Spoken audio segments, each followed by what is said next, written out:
Why do we need a federal trade commission and antitrust laws? Join Richard Ebeling and me in this week's Libertarian Angle as we examine that question.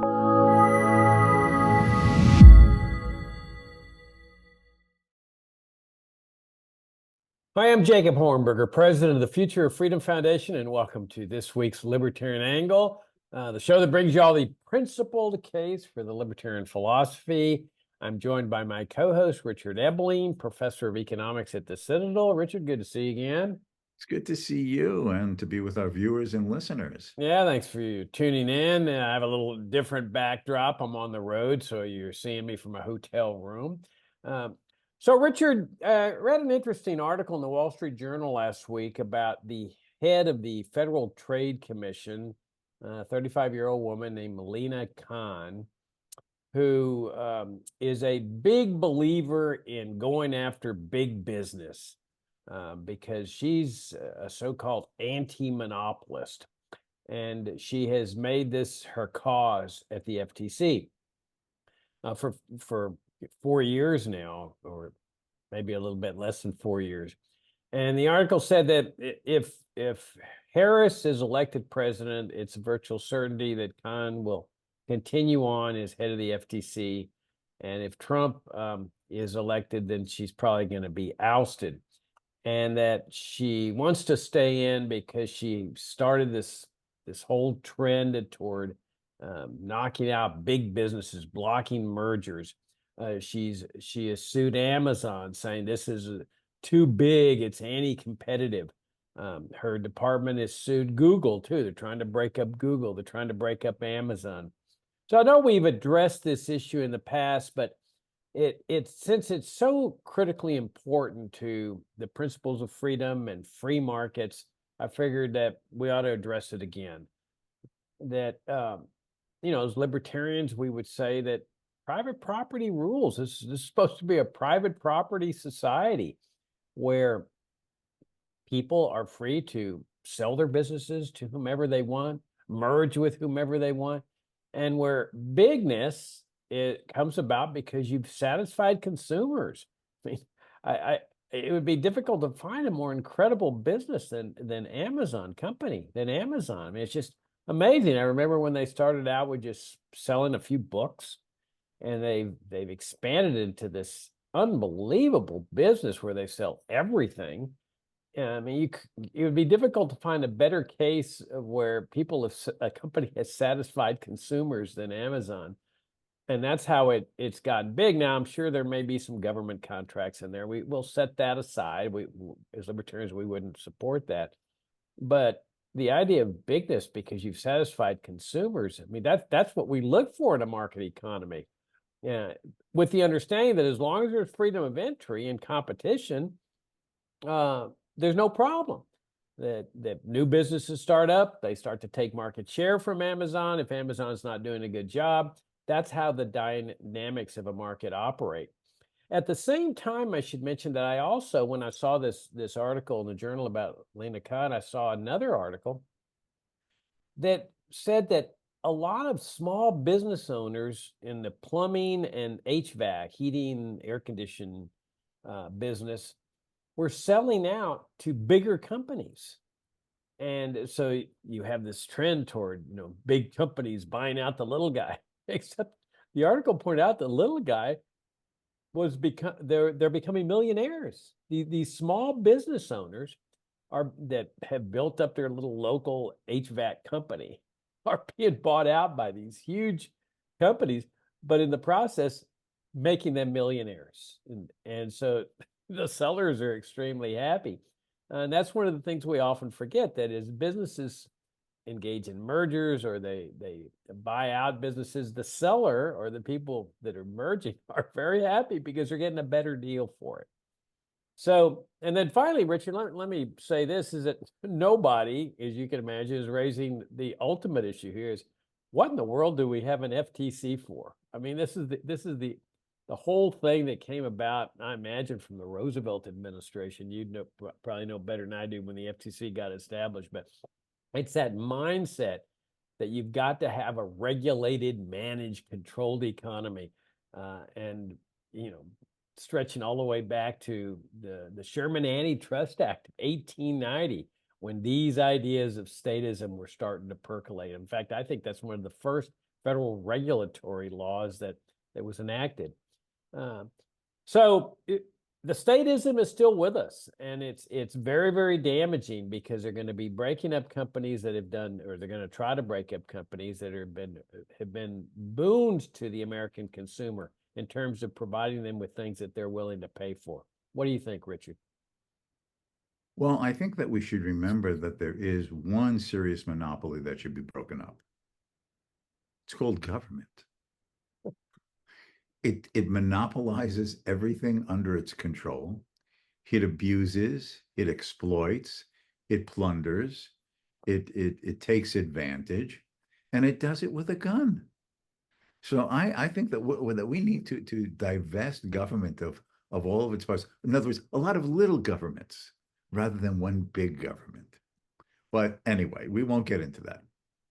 The fact is that all of this, in reference to the marketplace, is completely absurd. Let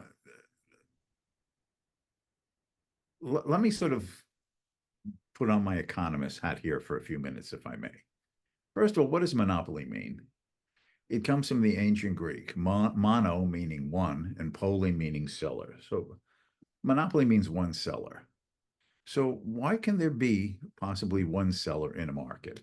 Well, one reason is it's the first person who comes up with a new idea. And obviously, if you have a new idea and you're marketing it for the first time, you're the only seller.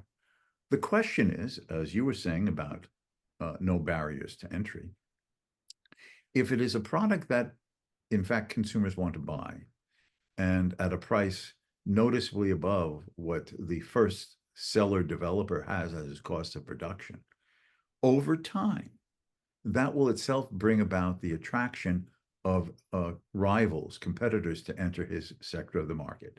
They will come, they will see his success and say, you know, look, that's a new product and consumers seem to want it and he's making profit margins. What if I could devise a way to make it better, different, or a version of it that I can manufacture at lower costs so I can afford to sell it for less and capture his market share? If you want to think of this, this is how the tablet began. Apple came out with the iPad, and if you go back and look at the data, like a couple of years after it came out with the iPad, its market share was like 90%.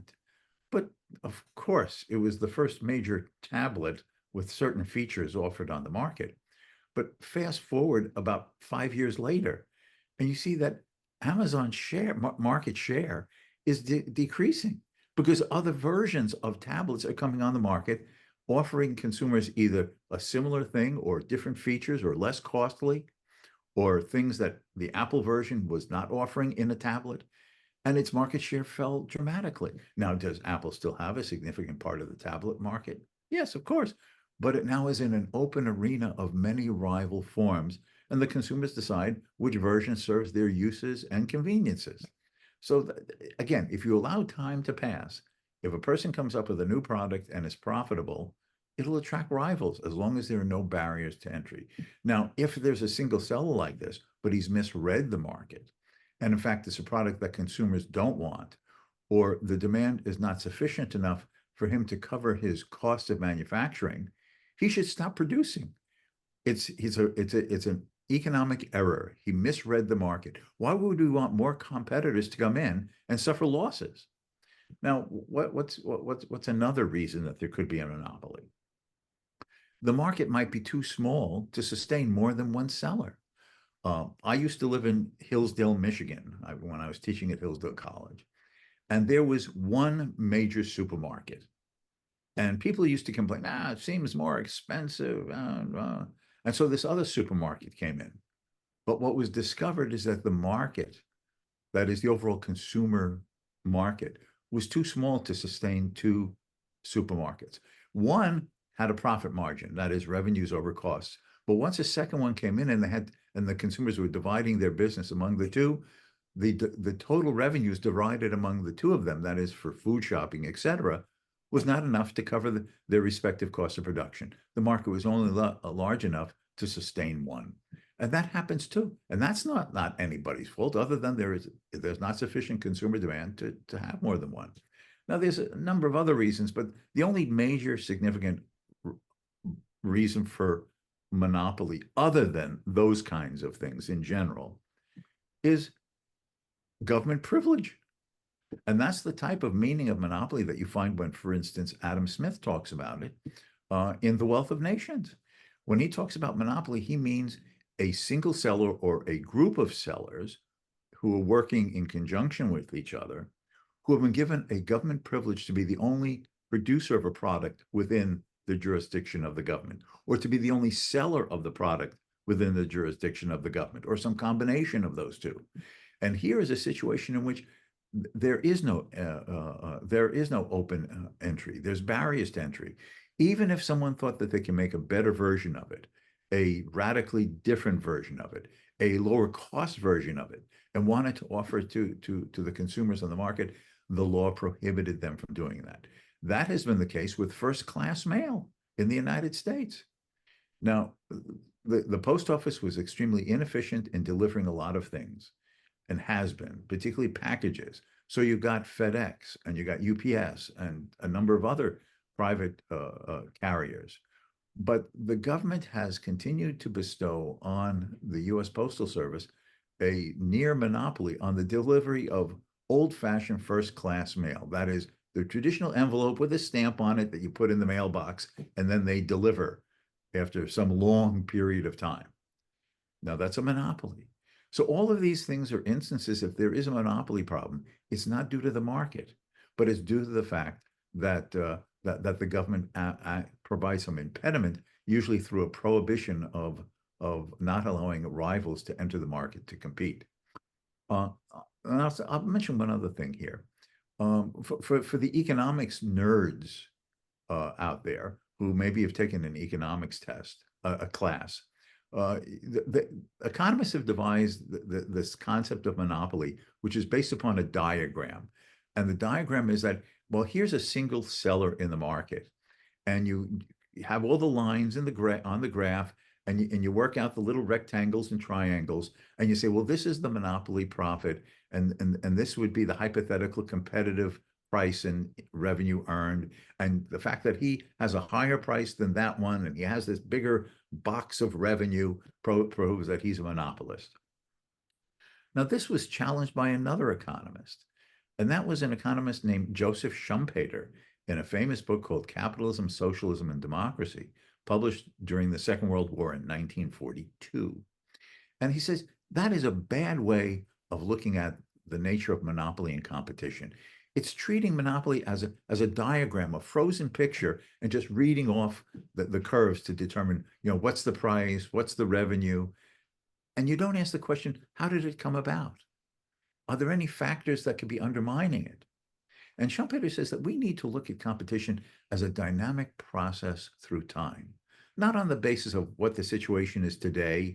Like at a moment in time, Amazon had 90% market share of the tablet business, but as a process through time, in which you allow time to pass, new ideas to come on the market, innovative ways of producing existing or even radicalized new versions of products, all of which then, if you allow time to pass, if you watch it as a motion picture rather than as a frozen frame out of the picture, you realize that these monopoly problems really are irrelevant.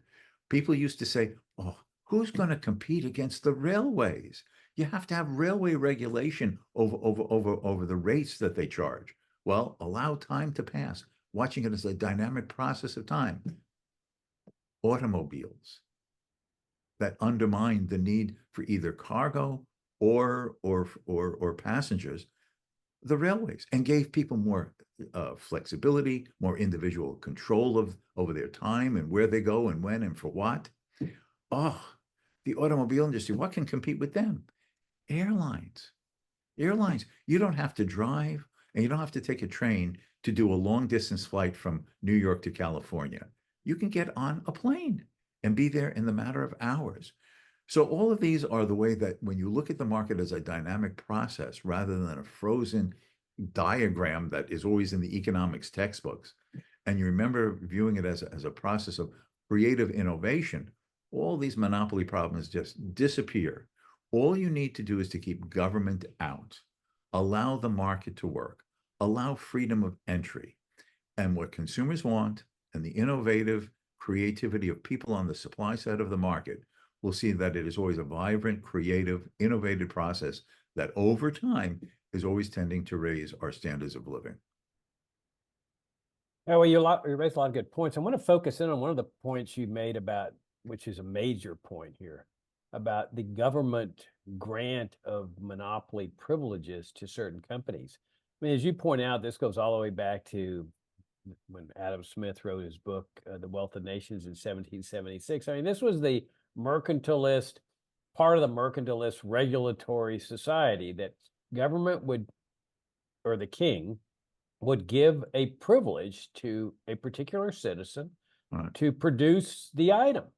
And everybody else was required to shut down. One of the examples of this was playing cards, where you have kings and queens and jacks, or what they call knaves, that the king would give, or the queen would give a privilege to one person or one company to produce playing cards. And everybody else was prohibited from competing. And what people discovered is that the monopolist, and this was the true, genuine meaning of monopoly. This is what everybody understood a monopoly, when the king would grant this privilege and nobody could compete. If you tried to compete, they would shut you down. They'd put you in jail. That there was a lot of abuse and shoddy products, and people came to hate monopolies. Tremendous anti-monopoly fervor that was part of the free market philosophy that Smith starts in 1776, that then manifests itself, especially here in the United States, in the 1800s. And so if you look from the period after the Civil War to around 1910 or something, you don't find any of these monopolies. But things started to percolate, because you can see in 1890, you got the Sherman Antitrust Act, where they're saying, oh, bigness is bad. They were going after Standard Oil, a big company, no question about it, because Standard Oil was buying up a lot of small companies. And they said, oh, see, this is a monopoly. So this is what government did, the statists did. They said, oh, if you're big, and let's say you're the only producer, as you mentioned, because of market conditions, you've done a good job, that's the same thing as the government grant of a monopoly. But it's not the same thing, because there's always freedom of entry. And if you take, for example, the top, let's say, 30 companies in 1960, and the Fortune 500, the FTC at that time, I'm sure, did say, we need to break these things up. They, like General Motors or whatever, they're oligopolies. I remember that term being bandied around in my economics classes in college, that these 3 or 4 automobile companies are the equivalent of a monopoly. We need to break them apart. Well, if you look at the list of the top 30 in 1960, the biggest companies, and you compare them to the top 30 today, I'm willing to bet that none of them, or at most 1 or 2 of them, are still on the list. So if bigness means something bad, where you're going to be in there forever, then how come these companies are no longer on that list? And that's because of the dynamics of the market. As you point out, new competitors come in, they offer a better mousetrap, they have better features, they start taking market share away. That's why you don't need government. You don't need the Lina Khans. You don't need the Federal Trade Commission. You don't need the antitrust laws. In fact, in the Standard Oil case, Standard Oil was buying up all these smaller businesses, but it's like the HVAC people and the plumbers that I mentioned. The small companies were loving it. They were getting bought out at huge amounts of money. And this was causing other guys, other people, to come in and open small companies, sort of waving their hands, come and buy me out, come and buy me out too. So you had this new influx of small companies when they realized Standard Oil was out buying small companies. So it's only that government privilege, as you point out, the postal monopoly. I mean, classic case of a monopoly. The law says you cannot open up a business to compete against the Postal Service in delivery of first-class mail. And if you do, and people have tried at much lower cost, the Postal Service responds, yeah, but you're not having to deliver mail to the mountains, to people in the mountains, and so therefore your costs are lower. But if you tried to do that, and people have tried, the Justice Department goes right into federal court and they get an injunction against you immediately. So what we really need to do is just get rid of the government privileged people. Now, let me just conclude this segment by saying that one of the best histories of monopoly you'll ever find is in the dissenting opinions in the slaughterhouse cases. The slaughterhouse cases arose in the late 1800s. It was when things started to percolate. A monopoly was given, a real monopoly, where the government granted the privilege to a slaughterhouse in New Orleans. A lot of corruption. The legislature was getting paid off in New Orleans, in the state of Louisiana. Shock. And so they granted this privilege, and all the competing slaughterhouses were required to shut down. And the case reaches the Supreme Court, and the dissenting opinions in there have a fantastic history of monopolies in England and France that I highly recommend if you want to get a grasp of the historical context of this thing in a legal sense. And unfortunately, the monopolists won. You had 14th Amendment issues there. But fascinating case. I highly recommend reading the whole thing. But if you want a good history of monopolies, that's a good place to start. Yeah, I'll just give another example. Before 1935, when the airplane industry was beginning to significantly develop, not just cargo, but passenger flights, it was a rather vibrant and competitive environment with a large number of carriers offering themselves at that time their version of long distance or local air flights. But then in 1935, during the Roosevelt administration, they set up the CAB, the Civil Aeronautics Board. And basically the purpose of the Civil Aeronautics Board was to regulate the entire passenger airline industry. Now the federal government was setting routes, what carrier could fly between what cities and how frequently, and rates. That is what you could charge for passengers to fly on your airlines. And as a consequence, all the way into the 1960s, into the 1970s, the airlines could try to compete on little fringe things, what kind of snacks they offered in a more sexist environment, the attractiveness of the stewardess going down the aisle in their short mini skirts, but they couldn't compete on price. It was basically a rigged monopoly market for the existing carriers. In the late 1970s, and I know it's hard to believe that it ever happens, the Civil Aeronautics Board was abolished by Congress. And suddenly the passenger airline industry was open to competition. And suddenly there burst across the country, both regional and national new airlines. That's how Southwest Airline began.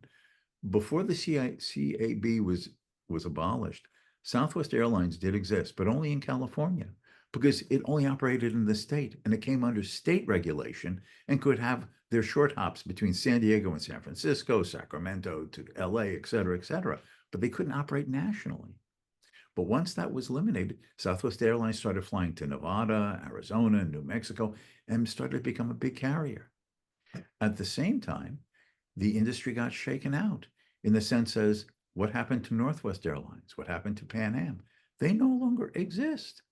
And new airlines either merged or developed and competitively grab market share.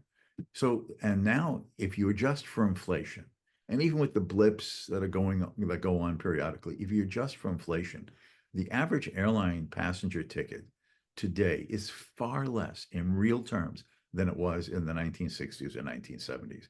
And that's an example of it.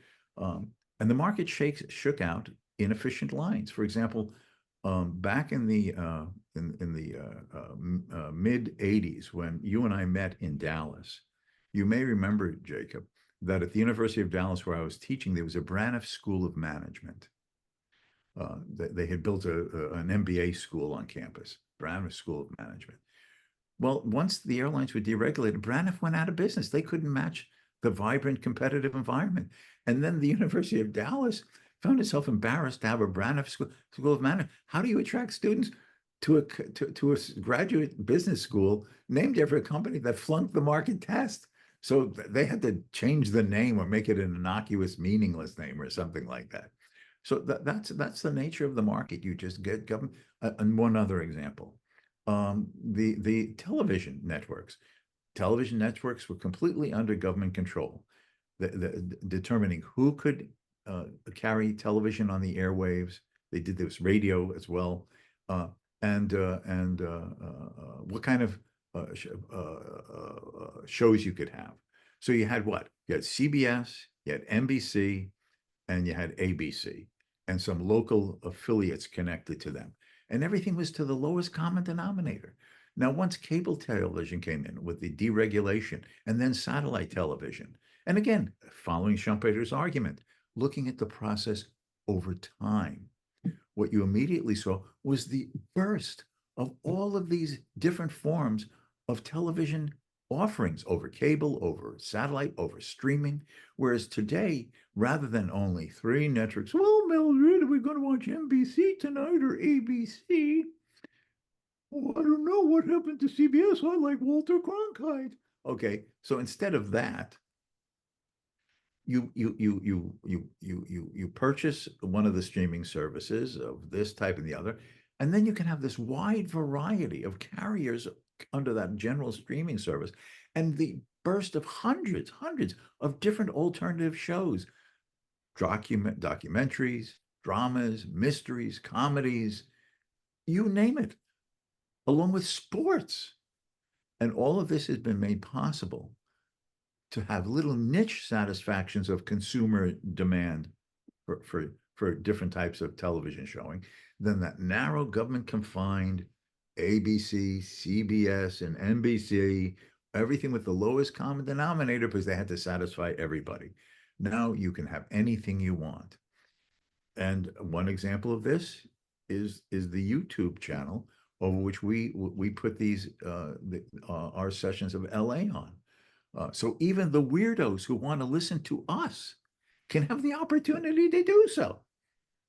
Well, so far they might shut us down at some point. But another good example you've used in the past is AT&T. I mean, here the government was controlling this monopoly. I mean, it was really a monopoly, and so you had advances in the rotary phone. You got, as you've pointed out, the Princess phone, but and nobody could imagine, well, how could things could be better if you knocked out this monopoly? Well, I think that question has been answered. But I mean, the real problem here is government control of economic activity. And it's not, as Lina Khan and all these statists say, the big businesses that are getting bigger because of satisfying consumers. Now, obviously, there's businesses that get bigger because of government contracts. That's not what we're talking about here. We're talking about businesses that satisfy consumers and get large there. The government should just butt out. As far as I'm concerned, the best thing we could ever do, or one of the best things we could ever do, is abolish the FTC, just like you abolished that other agency that you talked about. CAB. CAB. And separate economy and the state totally. The only question to ask, if there's a single seller in a market or a small handful of sellers that seem to all be acting in the same way, what is the origin of it? Is it the market choosing someone who is offering the better product and they prefer to buy it? So it's open competition, but the market has just chosen one as the better provider. Or is it due to government sealing off the market through barriers to entry? It's the same thing as asking the question, why is somebody rich? Is he rich because he's satisfied consumer demand? He's offered consumers the better mousetrap at the lower price, and everybody just comes to his door to buy that better mousetrap? Or is he wealthy because he has had favors, privileges, and special benefits from the state? It's the issue of the market generating the situation versus the government manipulating the situation. All right. On that insightful note, we'll wrap things up. Thank you all for tuning in. Richard, look forward to seeing you next week. Until next time.